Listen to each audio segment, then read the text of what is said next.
ಎಲ್ಲರಿಗೂ ನಮಸ್ಕಾರ.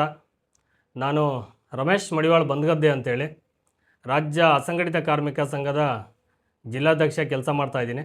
ಹಿಂದೆ ಸಾಗರ ತಾಲೂಕು ಅಧ್ಯಕ್ಷ ಆಗಿ ಪ್ರಧಾನ ಕಾರ್ಯದರ್ಶಿಯಾಗಿ ಕೆಲಸ ಮಾಡಿದ್ದೀನಿ. ಈಗ 1 ವರ್ಷ ಆಗ್ತಾ ಬಂತು ಜಿಲ್ಲಾಧ್ಯಕ್ಷ ಆಗಿ. ನಮ್ಮದೊಂದು ಕಾರ್ಮಿಕರ ಹಿತ ನೋಡ್ಕೊಳ್ಳೋಂಥ ಒಂದು ಸಂಘಟನೆ ಆಗಿದೆ. ಇದರಲ್ಲಿ ಕಟ್ಟಡ ಕಾರ್ಮಿಕರು ಅಷ್ಟೇ ಅಲ್ಲದೆ ಮೋಟಾರ್ ಸಾರಿಗೆಯಿಂದ ಬರೋಂಥ ಮೋಟಾರ್ ಸಾರಿಗೆ ಮಂಡಳಿ ಏನು ಸರ್ಕಾರ ಮಾಡಿದೆ ಆ ಕಾರ್ಮಿಕರು, ಆಮೇಲೆ ಅಂಬೇಡ್ಕರ್ ಸಾಹಿತ್ಯದಲ್ಲಿ 105 ವರ್ಗ ಬರುತ್ತೆ. ಈ ಕಾರ್ಮಿಕರಿಗೆ ನ್ಯಾಯ ಕೊಡಿಸೋಂಥ ಕೆಲಸನ ಸಂಘಟನೆ ಮಾಡ್ತಾಯಿದೆ. ಸಾಗರ ತಾಲೂಕು ಅಧ್ಯಕ್ಷರಾಗಿ ಗಣಪತಿ ತಾಳಗುಪ್ಪ ಇವರನ್ನು ನೇಮಕ ಮಾಡಿದ್ದೀವಿ. ಅವರು ತುಂಬ ಚೆನ್ನಾಗಿ ಸಂಘಟನೆ ನಡೆಸ್ಕೊಂಡು ಹೋಗ್ತಿದೆ. ಸಾಗರ ತಾಲೂಕಲ್ಲಿ ಒಂದು 19 ಪಂಚಾಯಿತಿಯಲ್ಲಿ ಇವತ್ತು ಸಂಘಟನೆ ಗಟ್ಟಿಯಾಗಿ ಕಟ್ಟಿದ್ದೀವಿ. ಪ್ರಧಾನ ಕಾರ್ಯದರ್ಶಿಯಾಗಿ ಗ್ರಾಮಾಂತರ ಗಣೇಶ್ ವರದಳ್ಳಿ, ಉಪಾಧ್ಯಕ್ಷರು ಮತ್ತು ಮೋಟಾರ್ ಸಾರಿಗೆ ವಿಭಾಗದ ಸಂಚಾಲಕರನ್ನಾಗಿ ಮಹೇಶ್ ಅಣ್ಣ ಗ್ರಾಮಾಂತರದಲ್ಲಿ ಅವರನ್ನು ನಿಯೋಜನೆ ಹಾಕಿದ್ದೀವಿ. ಸಾಗರ ನಗರ ಮಹೇಶ್ ಅಣ್ಣ ಅಂತ ಇವರನ್ನ ರಾಜೇಶ್ ಶೇಟ್ ಅನ್ನೋರನ್ನ ನಗರ ಅಧ್ಯಕ್ಷರನ್ನು ಮಾಡಿದ್ದೀವಿ. ನಗರ ಟೀಮು ತುಂಬ ಚೆನ್ನಾಗಿದೆ, ಕೆಲಸ ಮಾಡ್ತಾಯಿದೆ. ಹೀಗೆ ಒಂದಿಷ್ಟು ಕಾರ್ಮಿಕರಿಗೆ ನಮ್ಮಿಂದ ಏನು ಸೌಲಭ್ಯ ಕೊಡ್ಸೋಕ್ಕಾಗತ್ತೆ ಆ ಸೌಲಭ್ಯಗಳನ್ನು ಇಟ್ಕೊಂಡು ಇವತ್ತು ಸಂಘಟನೆ ಕಟ್ಕೊಂಡು ಹೊರಟಿದ್ದೀವಿ. ಶಿವಮೊಗ್ಗ ಜಿಲ್ಲೆಯಲ್ಲಿ ಇವತ್ತು ಕಾರ್ಮಿಕರಿಗೇನು ಕ್ಲೈಮ್ಗಳಾಗಬೇಕು, ಡೆತ್ ಕ್ಲೈಮು, ಮೆಡಿಕಲ್ ಕ್ಲೈಮ್ಗಳು, ಇವತ್ತು ಸರಿಯಾಗಿ ಕಾರ್ಮಿಕರಿಗೆ ಕಾರ್ಡ್ ರಿನಿವಲ್ ಆಗಬೇಕು. ಇದೆಲ್ಲ ವ್ಯವಸ್ಥೆಗಳನ್ನು ಒಂದು ನಮ್ಮದೇ ಆದ ಕಚೇರಿಗಳನ್ನು ಮಾಡಿ ಕಾರ್ಮಿಕರಿಗೆ ನಿರಂತರ ಬಂದೋಗೋಂಥ ವ್ಯವಸ್ಥೆಗಳನ್ನು ಮಾಡಿದ್ದೀವಿ. ಅದು ಕಾರ್ಮಿಕರಿಗೆ ಅದು ತುಂಬ ಚೆನ್ನಾಗಿ ನಡೀತಾ ಇದೆ. ಆಮೇಲೆ ಎಲ್ಲೂ ರಾಜ್ಯದಲ್ಲೇ ಈ ವ್ಯವಸ್ಥೆ ಇಲ್ಲ.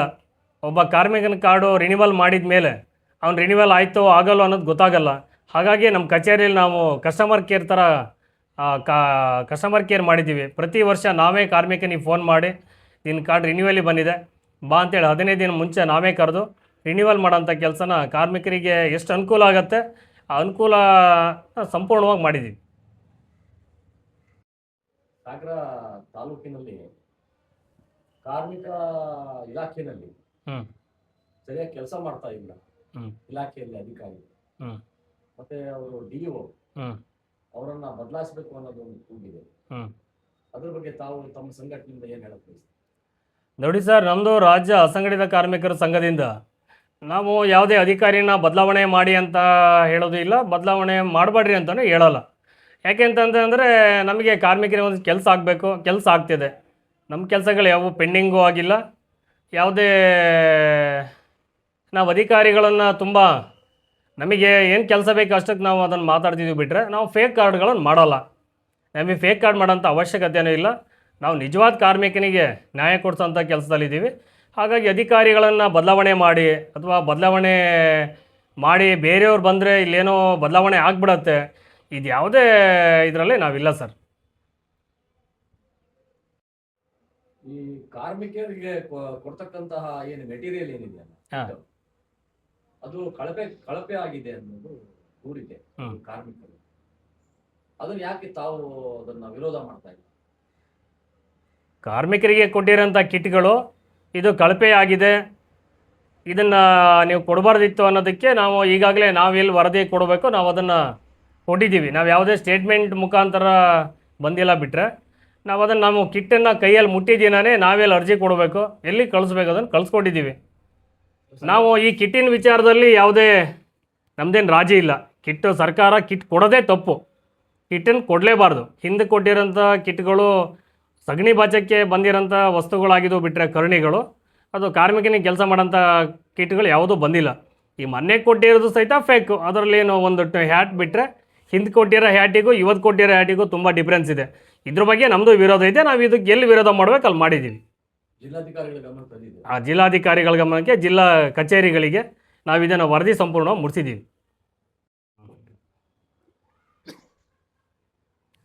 ಆಮೇಲೆ ಕಾರ್ಮಿಕ ಇಲಾಖೆಯಲ್ಲಿ ಏನಿವತ್ತು ಸಂಚಾರಿ ಘಟಕ ಅಂತ ವಾಹನ ಏನು ತಿರುಗಾಡ್ತಾ ಇದೆ, ಇದು ಕಾರ್ಮಿಕನಿಗೆ ಸರ್ಕಾರ ಏನು ಅಂದ್ಕೊಂಡಿತ್ತು ಆ ಲೆವೆಲ್ಲಿ ಮುಟ್ಟಿದೆಯೋ ಮುಟ್ಟಿಲ್ಲ ಅಂತ ಸರ್ಕಾರನೇ ಇದ್ರ ಬಗ್ಗೆ ಯೋಚನೆ ಮಾಡಬೇಕು.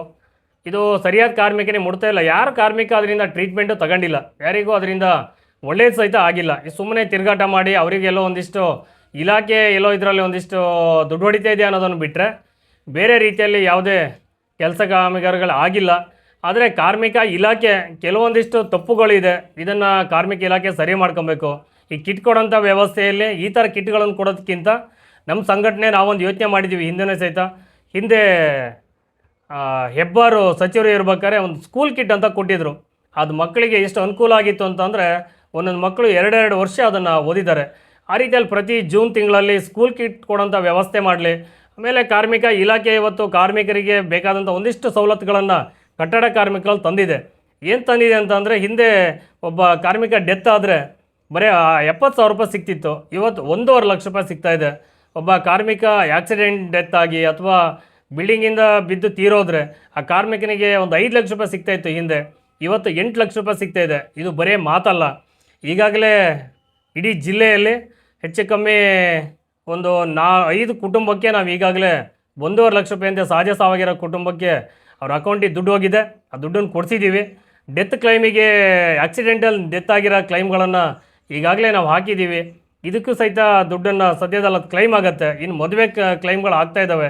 ಕಾರ್ಮಿಕ ಸಂಘಟನೆಗಳು ಕೆಲವೊಂದಿಷ್ಟು ವಿಚಾರಗಳನ್ನು ಹಿಡ್ಕೊಂಡು ಹೋಗೋದಕ್ಕಿಂತ ಇವತ್ತು ಕಾರ್ಮಿಕನಿಗೆ ಸತ್ತಾಗ ಅವ್ನ ಮನೆಗೆ ಹೋಗಿ ಅವನು ಕಾರ್ಮಿಕ ಸಂಘಟನೆ ಅದು ಯಾವುದೇ ಆಗಿರಲಿ, ನಮ್ಮ ಸಂಘಟನೆ ಆಗಿರಲಿ ಬಾಕಿ ಸಂಘಟನೆ ಆಗಿರಲಿ, ಯಾವುದೇ ಒಂದು ಹಣ್ಣನ್ನು ಸಹಿತ ಮನೆ ತಗೊಂಡು ಹೋಗದೆ ಆ ಕುಟುಂಬಕ್ಕೆ ಹೋಗಿ ನಾವಿದ್ದೀವಿ, ಈ ಥರ ಡಾಕ್ಯುಮೆಂಟ್ ಕೊಡಿ, ಇಷ್ಟು ಡಾಕ್ಯುಮೆಂಟ್ ಕೊಟ್ಟರೆ ನಿಮಗೆ ಈ ಥರದಲ್ಲಿ ಅಮೌಂಟ್ ಕೊಡಿಸ್ತೀವಿ ಅಂತ ಹೇಳೋದಕ್ಕೆ ಇವತ್ತು ಕಾರ್ಮಿಕ ಇಲಾಖೆ ಸಂಘಟನೆಗಳಿಗೆ ತುಂಬ ಸಪೋರ್ಟ್ ಮಾಡಿದೆ ಅನ್ನೋದನ್ನು ತುಂಬ ಸಂತೋಷದಿಂದ ಹೇಳಬೇಕಾದಂಥ ವಿಚಾರ. ಇದಾಗಿ ಈಗಾಗಲೇ ಕಾರ್ಮಿಕರಿಗೆ ಸಹಿತ ನಾವು ಇದನ್ನು ತಲುಪಿಸಿದ್ದೀವಿ ಸರ್. ಅದನ್ನು ಮಾಡಬೇಕು. ನಮಗೆ ಈಗಾಗಲೇ ಕಚೇರಿಯಲ್ಲಿ ಯಾವುದೇ ರೀತಿಯಲ್ಲಿ ನಮಗೆ ಯಾವುದು ಇದು ಮಾಡಿಲ್ಲ. ನಮ್ಮ ಸ್ಪಂದನೆಗೆ ಅವರು ಅನುಕೂಲವಾಗಿ ಅದನ್ನು ಇದು ಮಾಡಿದ್ದಾರೆ. ನಮಗೆ ಅದ್ರ ಬಗ್ಗೆ ಬದಲಾವಣೆ ಮಾಡಬೇಕು ಅನ್ನೋದು ಏನೂ ಇಲ್ಲ. ಯಾಕೆಂದರೆ ನಮಗೆ ಯಾವುದೇ ರೀತಿಯಲ್ಲಿ ಸ್ಪಂದನೆಯನ್ನು ಮಾಡಿದ್ದಾರೆ.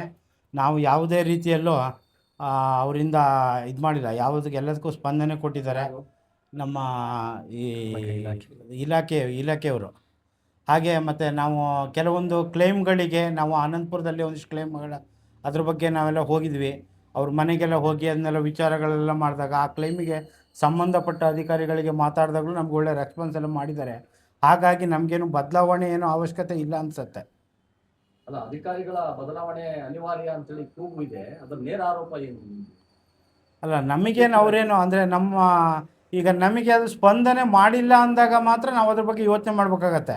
ನಮಗೇನು ಎಲ್ಲ ರೀತಿಯಲ್ಲೂ ಸ್ಪಂದನೆ ಮಾಡಿದ್ದಾರೆ, ಹಾಗಾಗಿ ನಮಗೇನು ಅವಶ್ಯಕತೆ ಇಲ್ಲ ಅನ್ಸುತ್ತೆ ಅಷ್ಟೇ. ರಾಜ್ಯ ಅಸಂಘಟಿತ ಕಾರ್ಮಿಕರ ಸಂಘಕ್ಕೆ ಸ್ಪಂದನೆ ಮಾಡಿದ್ದಾರೆ ಅಂತ ನೀವು ಹೇಳ್ತೀರಿ? ಮಾಡಿದ್ದಾರೆ. ನಮಗೆ ಅಧಿಕಾರಿಗಳು ಹೌದೌದೌದು.